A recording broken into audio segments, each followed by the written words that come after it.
La soif de Dieu peut te rendre prophétique sans avoir l'onction d'un prophète.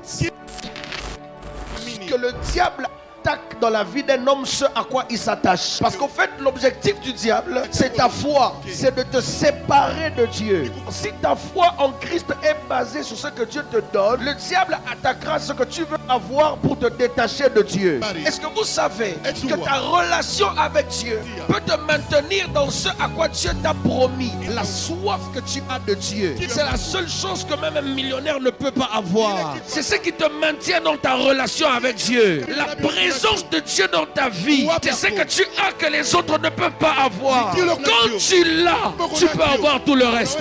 La grandeur de la manifestation de Dieu dans la vie d'un homme dépend de la grandeur de sa soif.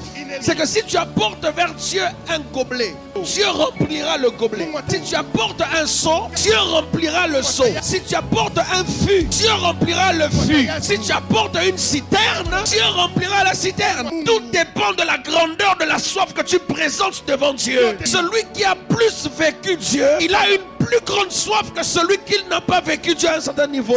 Dieu est juste. Il ne peut pas visiter quelqu'un qui dort la nuit comme quelqu'un qui prie la nuit. La soif de Dieu peut te rendre prophétique sans avoir l'onction d'un prophète.